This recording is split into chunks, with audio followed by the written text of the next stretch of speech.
به أجمعين ولا حول ولا قوة إلا بالله العلي العظيم اللهم لا سهل إلا ما جعلته سهلا وأنت تجعل الحزن إذا شئت سهلا رب اشرح لي صدري ويسر لي أمري واحلل عقدة من lisani yafqahu qawli amma ba'du. Pada yang terhormat Imam Besar Masjid Negeri Sembilan yang saya kasihi, kepada segenap asatizah, para alim ulama, para imam, para masyayikh, wabil khusus kepada segenap hadirin wal hadirat hafizakumullah. Alhamdulillah, kita syukur kepada Allah SWT dapat bersama-sama jamaah solat maghrib yang insya-Allah kita akan sambung pengajian kita tentang Bahsul Masail pada judul yang baru, iaitu muka surat 145 tentang derma darah. Iaitu derma darah diadakan di pondok atau di Madrasah Miftahul Ulum Sri Petaling. Madrasah Sri Petaling ni terkenal pada bulan Jamadil Ula awal 1435 bersama dengan Mac 2014. Hadirin wal hadirat hafizakumullah. Jadi dalam deskripsi masalah pada tarikh 20 Ogos 2013, Pak Salam telah mengalami kemalangan di jalan raya yang serius di lebuh raya Bukit Tegar. Bukit Tagar. Tagar ke Tegar? Tagar. Kecederaan yang dialaminya telah mengakibatkan dia kehilangan banyak darah. Pihak hospital telah memasukkan 5 pek darah ke dalam badan Pak Salam. Masya Allah, 5 tu banyak. Selepas sembuh, timbul beberapa kemusykilan yang berlega-lega dalam fikirannya. Soalan A, apakah hukum menderma darah? Darah ada, menderma organ pun ada. Ni dua benda yang berbeza dan menarik untuk kita kaji. Pendapat A, ada pendapat daripada bahis berpendapat tidak sah jual najis, tetapi sah hibah najis jika seseorang hibah dengan makna naklul yad. Jadi pendapat A ini, pertama, dia menilai bahawa darah itu adalah najis. Memang darah itu najis. Itu pertama. Jadi kalau jual darah, haram lah. Mana boleh jual barang benda najis? Betul juga. Tapi kalau hibah dengan makna naklul yad, boleh. Sebab di dalam kitab fiqah seperti Bajuri dan lain-lain, memang ada kes dia itu menjual, menjual contoh dia baja. Baja ni kan dari najis. Zaman dulu baja ni memang pure najis lembu. Najis lembu yang diambil, semakin lama najis dia semakin bagus kualiti dia. Merangsang tanah untuk menjadi subur. Untuk tujuan tanam, pertanian. Hatta ni zaman dulu ni, zaman ratusan tahun dulu, ribuan tahun dulu, memang digunakan najis-najis binatang tu sebagai baja. Macam mana kita perlu kepada baja yang najis, tapi dalam mazhab Syafi'i jual beli benda najis itu haram? Macam mana jalan keluar dia? Ulama kata tak boleh beli, tapi hibah, bagi. Ada yang kata naklul yad, hibah tu masih transaksi. Boleh tak kita bagi khamar ke orang? Tak boleh. Jadi dalam mazhab Hanafi ada, mazhab Syafi'i ada satu kaedah nama dia naklul yad. Naklul yad itu adalah berpindah tangan sahaja. Jadi dia tanpa ada akad dan lain-lain. Sinilah bagi. Sini tanpa ada akad naklul yad. Itu memang ada disebutkan, maka sah jalan keluar dia. Hadirin wal hadirat hafizakumullah. Ni Jadi dia nak kata kalau derma darah ni macam ni lah, naqlul yad. Referensi dia dari kitab Hasya Asyirwani ala Tuhfatil Muhtaj. Qauluhu ya'ni al-muskir, benda yang memabukkan. Wa yajuzu naqlul yad anin najizi bid-darahim. Harus untuk naqlul yad daripada benda najis dengan duit. Maksud contoh dia apa? Tadilah baja. Haram. Tapi orang yang bisnes baja ni, nama pun bisnes, dia kumpulkan baja untuk dijual lah.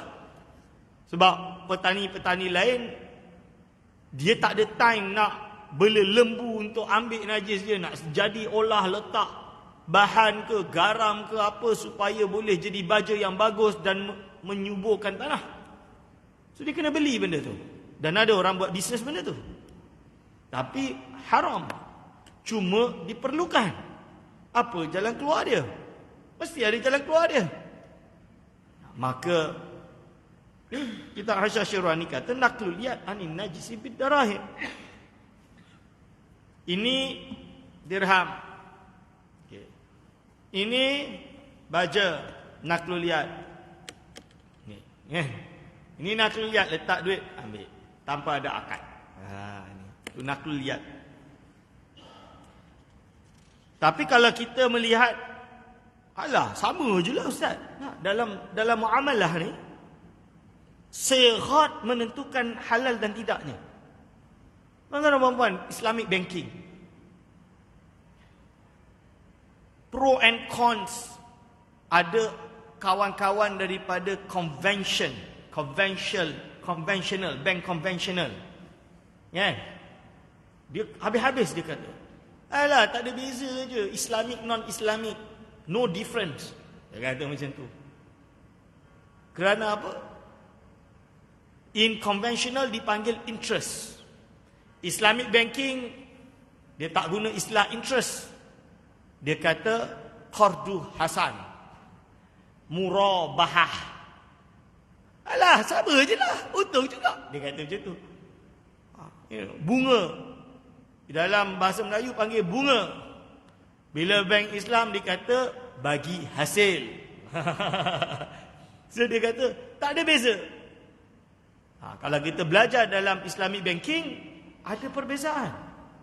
Dalam mazhab Syafi'i, sighatul bai', ada sighat muamalah, transaction.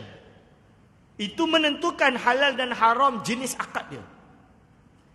Sebab itu ada muamalah yang tidak ada jual beli, dianggap sebagai salah satu akad yang terjadi khilaf tentang sah dan tidaknya. Nak jual air ni atau jual barang ni, tak ada muamalah, tak ada sebut.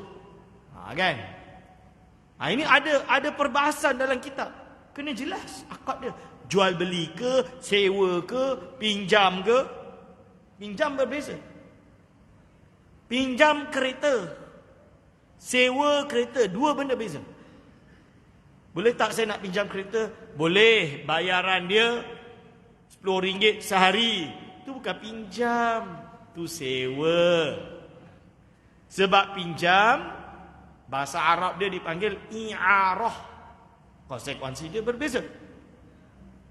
Dia ada ta'awun. Kalau yang namanya sewa, dia ijarah. Konsekuensi dia berbeza juga. Ada lagi satu akad, dipanggil dengan Allahumma salli ala sayyidina Muhammad. Saya lupa. Dah lama tak main fiqah. Okey, hutang. Pinjam duit. Saya ingat lagi, pinjam duit.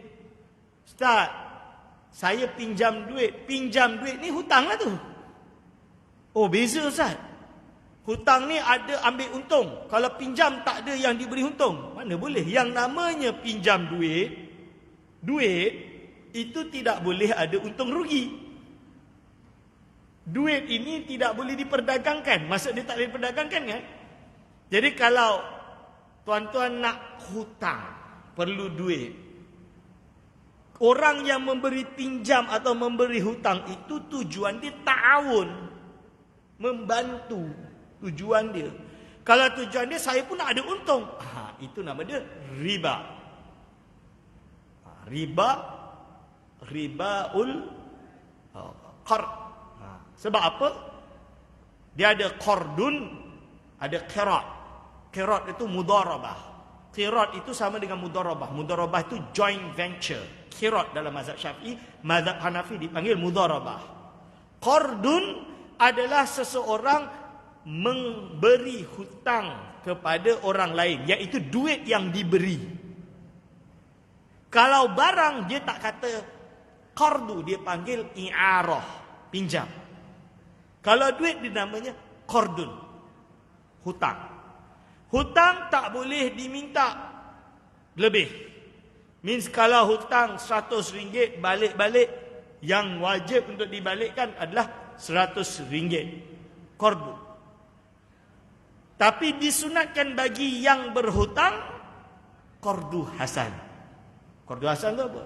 Kalau dah pinjam tu, dah bagi hutang tu, seeloknya kita dah untung. Saya nak buat bisnes, kan?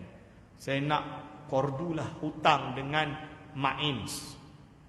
Contoh dia, Ma'ins ada Baitul Mal, bukan duit zakat, duit wakaf, contoh dia. Atau bukan tu pun, nak hutang dengan uncle lah. Uncle, pinjam boleh tak? Saya nak buat bisnes. Berapa perlu? 10,000 je, tak banyak. Uncle 10,000 kecil, kan? Boleh. Dia pun hutang saya 10,000. Lepas tahun, saya dah kaya raya. Contoh dia. Uncle, tahun lepas uncle tolong saya hutang 10,000. Lah, saya pun dah lupa.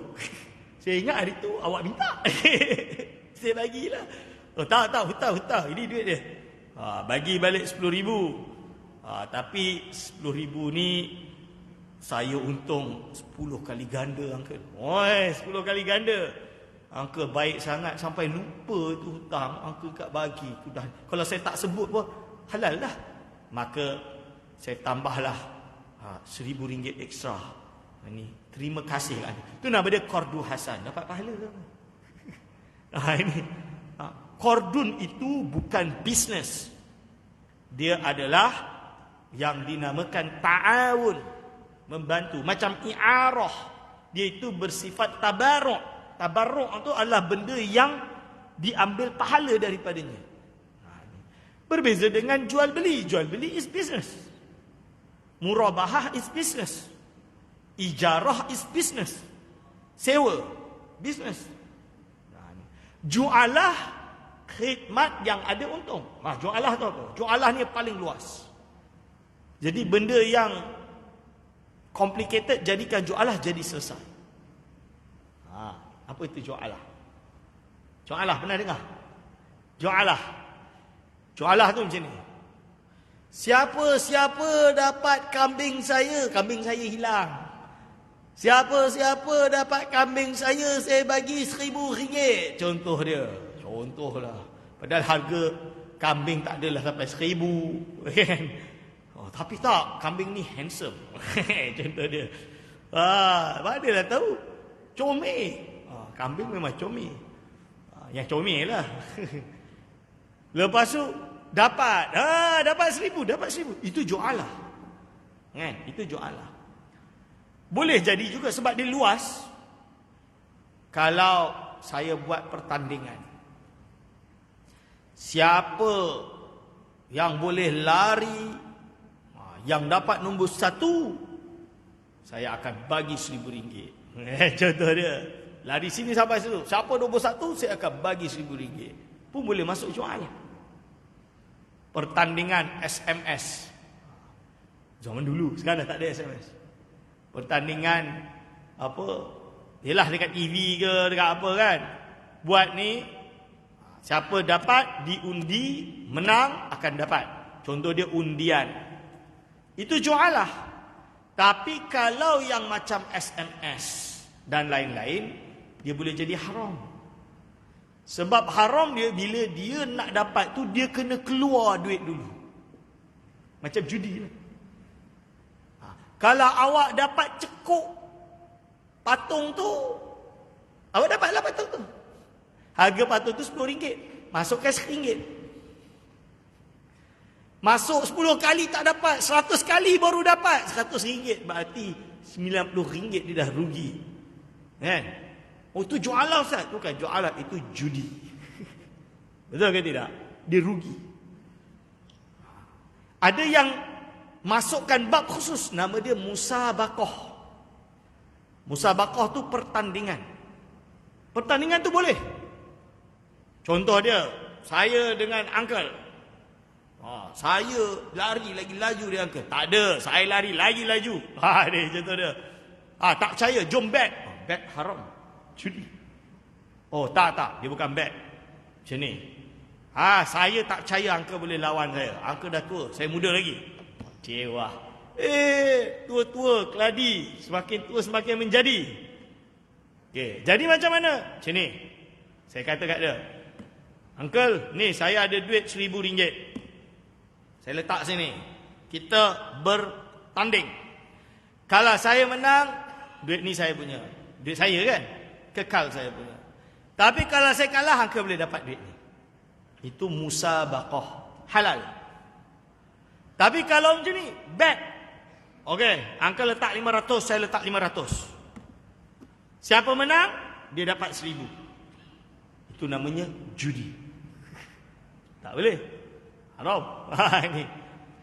Tapi kalau ada orang lain, Masjid Negeri Sembilan mengadakan pertandingan 31 Ogos sempena hari kebangsaan. Hari kebangsaan. Apakah pertandingan dia? Siapa boleh cuci tingkap ni yang paling bersih, dialah yang menang. Contoh, hadiah dia dapat nasi Bukhara. Contoh dia, misalan dia. Cuci, dia nombor 1, dapat hadiah. Itu halal. Musabaqah yang halal. Kerana pihak ketiga, masjid tak ikut-ikut. Dia memang nak bagi. Dia suruh basuh. Basuhlah. Contoh dia. Berebut budak-budak basuh. Tingkap bersih. Bagilah satu ni. Contoh dia. Itu tak ada masalah. Tak paksa pun nak ikut-ikut, tak nak ikut, tidak. Contoh dia, macam larilah, maraton. Maraton. Tapi nak ikut, kena keluarkan duit dulu. Itu tunggu. Kalau keluarkan benda tu bukan dia itu di bawah daripada biaya. Contoh dia adalah kita nak cari kambing, contoh dia. Kambing yang hilang. Nak cari kambing yang hilang itu kena menyeberangi sungai. Saya tak tahu, saya suruh cari kambing je. Dia nak pergi cari kambing, dia terpaksa bayar RM100 untuk sewa bot seberang sungai. Dia dapat kambing, dia bawa balik. Dia kata, boleh halal ke tak halal? Itu tak ada masalah. Sebab dalam proses dia nak dapat kambing tu, dia terpaksa keluarkan duit. Untuk guna tu. Dan sampan tu bukan saya punya. Contoh dia, dia orang lain. Ini boleh, tak ada masalah. Mu'natu fil husul alal ju'in. Iaitu biaya untuk menghasilkan ju'in. So ini jenis-jenis akad. Musabaqah itu musabaqah. Yang ikut musabaqah kena bagi duit ke tak? Tak kan? Itu kerajaan Malaysia di bawah peruntukan pembangunan Islam, kemajuan Islam, bukan pembangunan, kemajuan Islam. Di bawah JAKIM lah, kan? Kerajaan federal dah memperuntukkan berapa bilion contoh dia setahun. So pihak JAKIM telah bermesyuarat untuk mengadakan musabaqah tilawatil Quran, pertandingan membaca Al-Quran, hafazan Al-Quran. Untuk tujuan dia melatih anak-anak muslim bangsa ini supaya kita ada yang hafal Al-Quran, ada yang pandai baca Al-Quran, ada yang sedap taranumnya, ada yang pandai mentafsir Al-Quran. Saya tak tahu kat Malaysia ada ke tak, tapi di Indonesia tu kita ada hatta musabaqah qiraatil kutub, membaca kitab. Pondok saya pernah menang. Dulu best musabaqah qiraatil kutub. Membaca kitab. Ini kat Malaysia saya tak jumpa lagi. Jais pernah berhasrat nak buat Esko agama yang lama Selangor. Dia pernah berhasrat nak buat kerjasama dengan Naam, Nahdlatul Ulama Malaysia. Tapi macam tak ada orang nak daftar. Semua tak berani nak baca kitab. Saya kata kalau saya boleh daftar, saya daftar. Syarat dia hadiah kena besar lah. Kalau tak, saya jadi juri. Ini saya kata. So Indonesia ada. Boleh, halal. Kecuali siapa-siapa nak ikut pertandingan musabaqah tilawatil Quran. Boleh. Tapi kena bayar RM10,000. Kumpulkan duit, siapa menang dia dapat semua tu. Itu judi. Tak boleh lah. Quran tak Quran, haram. Ini. Boleh jelas? Itu musabaqah. Sebetulnya musabaqah. Halal. Kan? Okey. Iaitu dia kata naqlul yad anin najisi, daripada najis biddarahimi dengan dirham, kama fin nuzuli anil wadhaifi, seperti dalam hal turun daripada wadhaif. Wadhaif tu apa? Jawatan. Dia turun jawatan, dia letak jawatan. Dia ada di situ, dia ada peruntukan. Dia ada hak. Dia sebagai amir, dia sebagai ketua pengarah, dia sebagai dan lain-lain jawatan. Dia letak jawatan. Boleh, kenapa tak boleh? Itu nama dia nuzul anil wadhaif. Wa tarikuhu, cara naqlul yad itu apa? Ayyaqula al-mustahiqul lahu, iaitu cara dia seseorang yang berhak, contoh dia yang memiliki yang memiliki baja tadi. Dia kata asqattu haqqi, aku menggugurkan hak aku. Hak aku pada najis ni aku gugurkan. Min hadha bikadha, dengan ini. Lalu apa? Fayaqulul akharu qabiltu, aku terima engkau gugurkan hak engkau ini. Ni duit dia. Ni contoh dia. Sah. Hadirin wal hadirah afidhakumullah.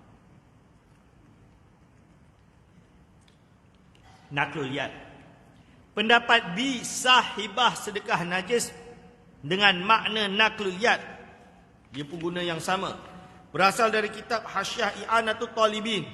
Wa fi bujairami ma nassuhu far'un law tasaddaqa. Seseorang bersedekah, au wahaba, atau memberi hibah, au ausa, atau memberi wasiat bin najisi dengan najis, kaduhni, seperti minyak, wal kalbi, dan anjing, sahha ala makna naklil yad, sah dengan makna naklil yad. Anjing haram dijual belikan. Kalau ada orang Islam beli anjing, kita kena tanya, Uncle beli anjing ni, beli ke macam mana? Oh, saya beli. Harga dia mahal, German Shepherd. RM50,000. Bayar pakai kad kredit. Contoh dia, dah lah.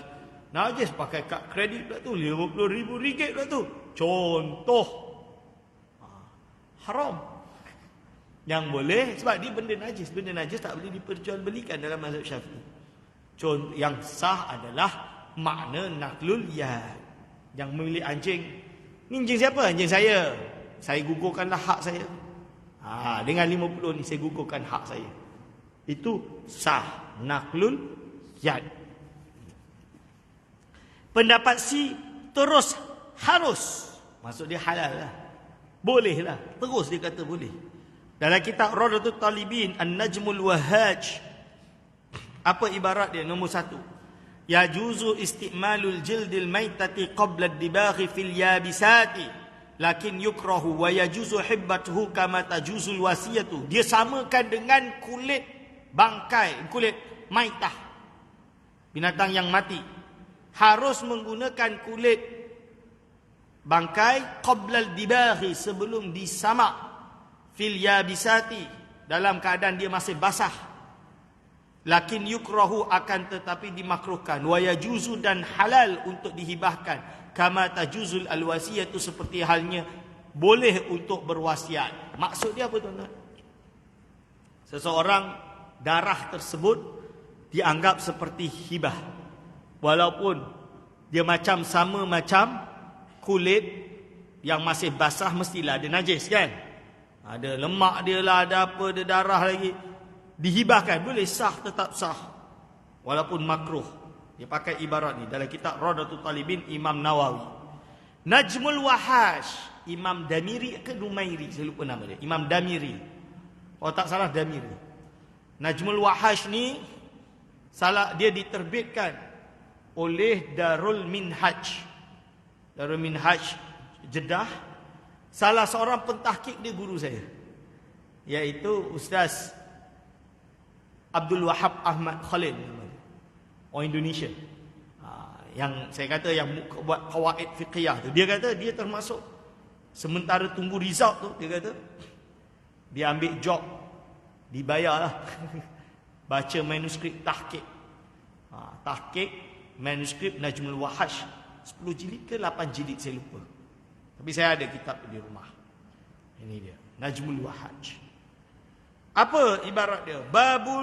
Bal fi babil awani hamish kaf la mukhalafata bainahuma fal muradu raudati hunaka naqlul yadi anha fa innahu yajuzu wa yakunu mukhtassan biha kal awwali. Juga ibaratnya tentang naqlul yad. Walil mabi'i syurutun wa qad yastaghni bil milki anit taharati fa inna najisa la yathbutu fihi milkun bal ikhtisasun. Okay. Lalu dia kata walafdhu tamliki yaqtadi annal ikhtisasat kajildil maitati wa nahwihi la hibbata fiha wa huwa al asah huna wa fi radati fi babil ahdath ma yukhalifuhu. Jadi dia kata memang ada khilaf. Boleh ke seperti kulit bangkai yang belum disamak, berarti belum suci, boleh ke dihibahkan? Tak boleh, sebab dia masih najis, dia belum boleh hibah. Hibah tu transaksi. Yang boleh naqlul yad lah kalau nak, macam tu. Tapi dia kata ternyata khilaf. Al-asah tak boleh, tapi yang sahih, muqabilul asah namanya kaul sahih. Kaul sahih ni boleh diamalkan, seperti di dalam kitab Raudatul Talibin. Jadi kata harus dia pakai kaul tersebut. Pandai pendapat C. Okey, pendapat D. Harus dengan makna naqlul yad dan diisyaratkan atau disyaratkan tidak memudaratkan badan sekiranya seorang itu menghadapi penyakit kurang darah yang akan mati apabila menderma darah, maka dia tidak boleh melakukannya. Dia tambah syarat. Akad dia naqlul yad juga. Hasyiah Bujairami alal Khatib dan kitab Iqna' alal Khatib itu Hasyiah Bujairami ini syarahlah kepada Iqna'. Hasyiah kepada Iqna'. Jadi asal usul matan dia dipanggil Abi Suja'. Ghayatul Takrib itu Abi Suja'. Disyarahkan Khatib Syirbini berjudul Al-Iqna'. Orang yang ambil stam dia kena baca Al-Iqna'. Iqna' tu tebal ni, cetakan lama, tulisan kecil-kecil. Saya tengok buku stam tebal juga, tebal ni. Tulisan besar-besar. Rupanya dia gunting habis. Dia gunting habis kitab Iqna' tu. Jadi yang mudah-mudah sahaja. Sebab itulah kualiti stam kita jatuh teruk. Budak dulu stam Ustaz Mutasafi, baca kitab tak erti. Ini masalah dia. Sebab tu tak boleh. Kena mengajilah awal sampai akhir. Macam ngaji dekat Mesir tu, dekat Bu'us. Bu'us tu di Kairo tu, dekat dengan Azhar ada Madinatul Bu'us. Ada asrama, ada kelas sanawi. Nama dia Bu'us. Itu adalah sekolah sebelum masuk Universiti Al-Azhar. Sekali situ lepas tu masuk Al-Azhar, masuk kuliah, fakulti. Maksud dia degree lah. So kena lalu Bu'us. Budak yang malas tak lulus Bu'us. Dari kelas baru nak belajar baca kitab, tak dapat lompat lah. Tapi kalau budak yang rajin, bukan rajin, yang dah memang ada ilmu, cuk setahun je dia dah boleh lompat terus. Kelas 6 lulus ujian, dia panggil, dia boleh musabaqah ni lah lebih kurang. Ikut musabaqah cepat. Sebab dia dah ada ilmu, Al-Azhar nak kena cek uji dia. Uji dia tak boleh terus, dia sikit. Lepas dapat masuk Al-Azhar. So di Bu'us, kalau dia memang kosong ilmu, 6 tahun lah dia belajar. Tiba-tiba di Malaysia nak belajar stam ni cukup setahun dah boleh lulus. Macam mana Syekh? Pakai buku cara cepat nak jawab. Cara menjawab buku stam, ujian stam. Tak boleh lah macam tu. Kan? Nanti quality tak ada. So itu quality. You have to kisah quality, bukan sijil tu. Quality means kalau dia ada stam, dia mesti dalam keadaan berupaya nak baca kitab. Supaya masuk Al-Azhar, tak adalah sampai 9 tahun tak lulus-lulus.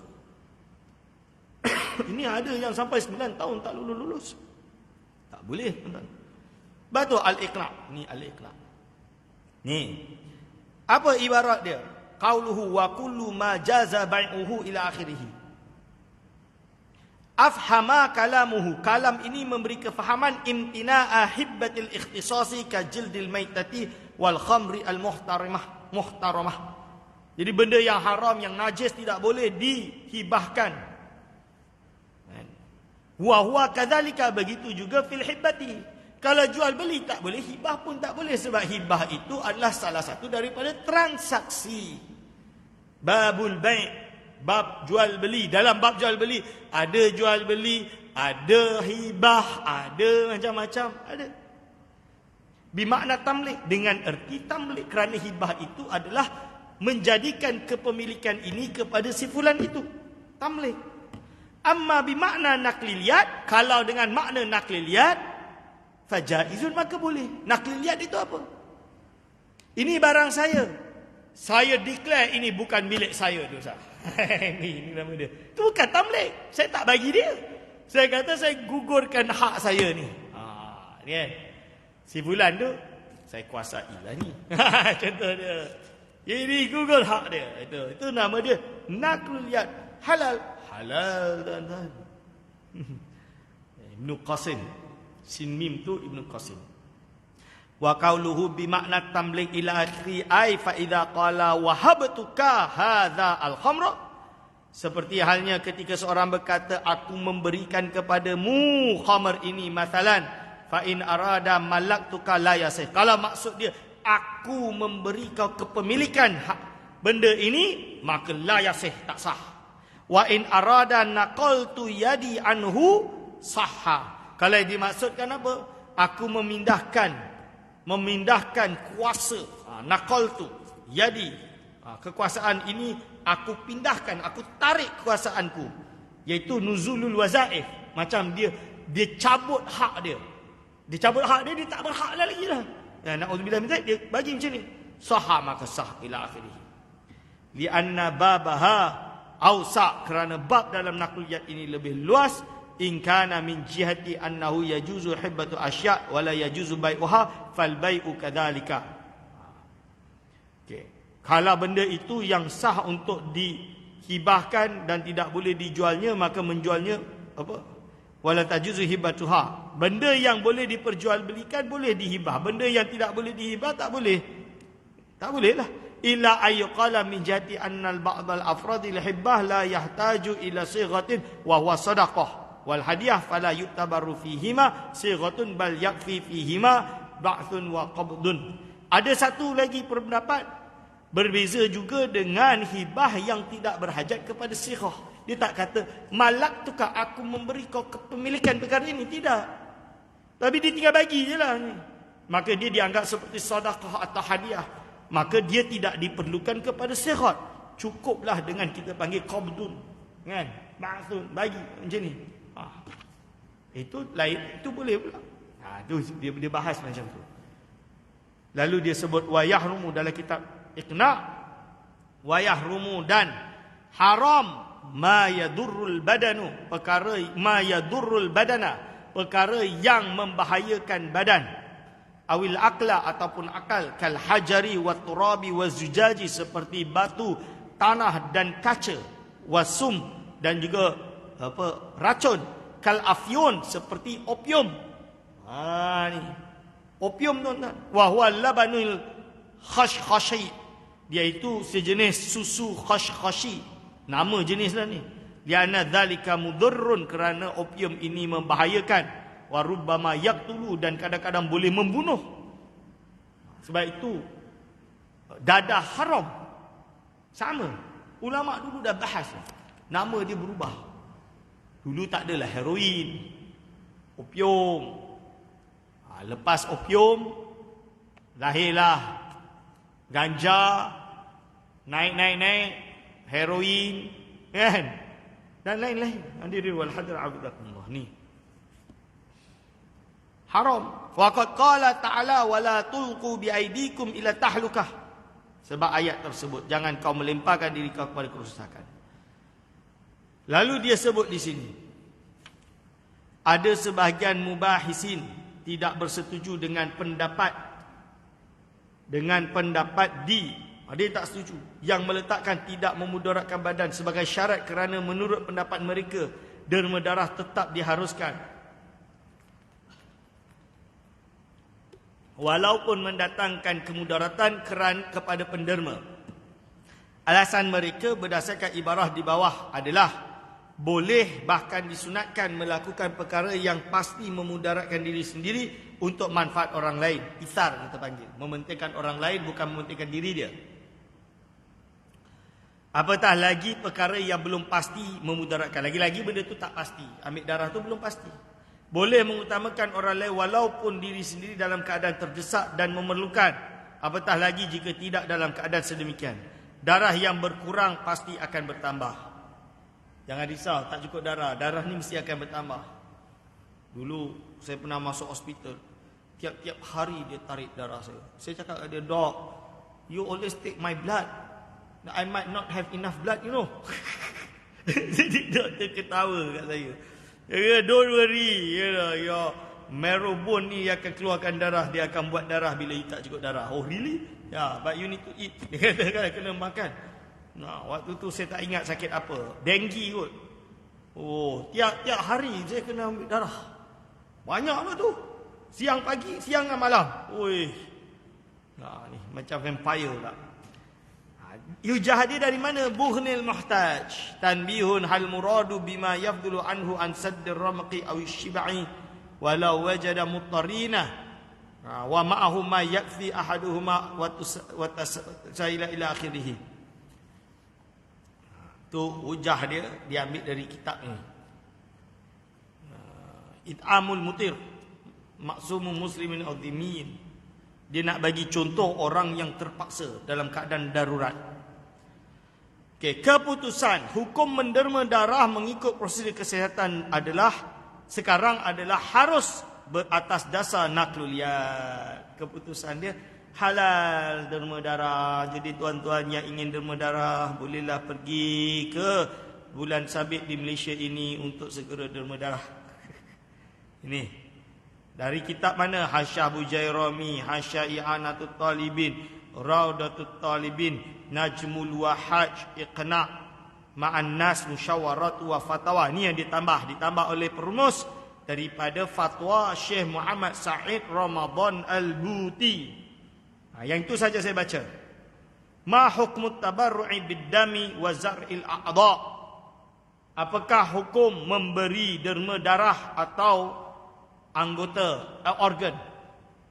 Yang bagi sebaiknya anta'lama annal asla fil asya' kullaha ibaha. Kau kena tahu bahawa sesungguhnya asal bagi segala sesuatu itu harus.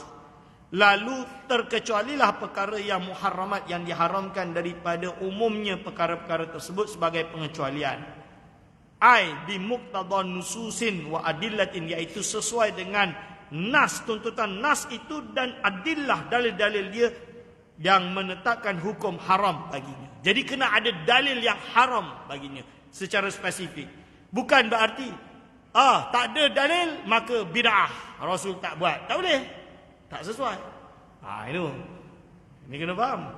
Dia kena ada tak nas yang melarang perkara tersebut? Tak ada. Berarti ada keluasan. Dengan syarat-syarat tertentu juga.